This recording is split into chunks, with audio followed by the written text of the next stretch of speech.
Hey YouTube Power Team, welcome back. I'm so excited to talk today. We're going to be tackling emotions. For the last few days, emotions have been on my mind heavy. Of course, we all have those super high, contagious, exciting emotions, but we also have those dark, draining, and sad emotions. But with all of this, you have to be positive talk that's in the world. It makes it seem as if it's a terrible thing when we have a sad or dark emotion. I'm here to say that all emotions are valid, even the crazy ones. Just think about it. Those not so sexy emotions stem from somewhere.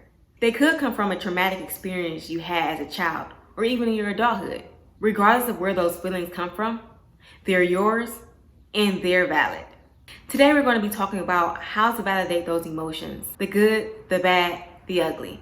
We're also going to be talking about how to rewrite the not so pretty emotions and replace them with something healthy that allows you to have more peace throughout your day.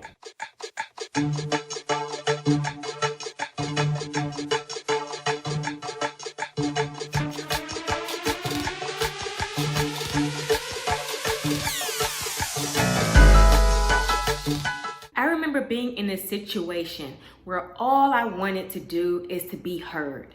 I wanted my frustrations to be heard. I wanted my irritations to be heard. I wanted my feelings that didn't sit well with me to be heard. Unfortunately, they weren't acknowledged, and that left me feeling heated.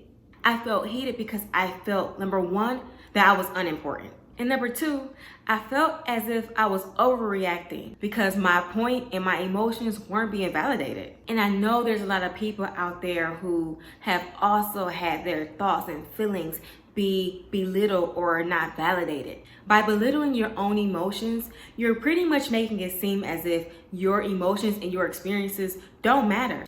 There's a reason you were rubbed the wrong way. There's a reason something got under your skin. So instead of brushing it off, it's up for you to validate your emotions. So step number one would be getting a journal or pulling up the Notes app in your iPhone or smartphone. First, you're going to write down how you feel. I feel upset. Second, you're going to write down why you feel that way. I feel upset because my boyfriend ignored my call. Third, you're going to write down the thought behind that.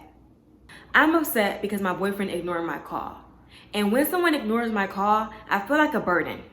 Now you're going to determine if that thought is valid and where that thought came from. Who taught you that you were a burden when you were being ignored? Where did that thought originate?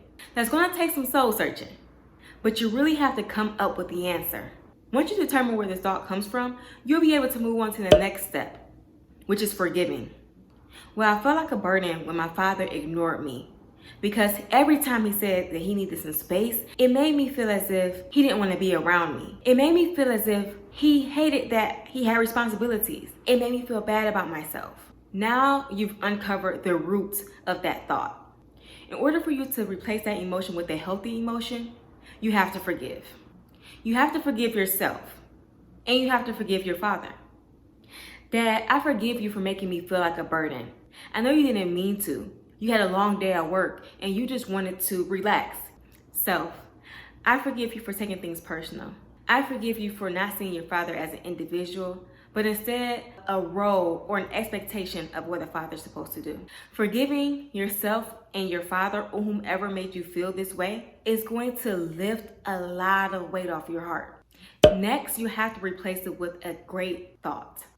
When someone ignores my call, it's not personal. This person may be busy, but I'm still important. I'm still amazing. I'm still valuable. Replace it with a healthy emotion. That way you're validating yourself and not letting how someone else interacts with you make you feel less than. Try this process next time you're feeling uneasy. Please let me know if this video helped you out. Drop a comment below to let me know your thoughts. Also, if you aren't already subscribed to my channel, follow me on IG at Power She Holds and also on Facebook at The Power She Holds. I'm looking forward to talking to you again. I'll be back next week. Here's where we talk about unlearning, forgiving, and rewriting for success. Remember, you're powerful. See you soon.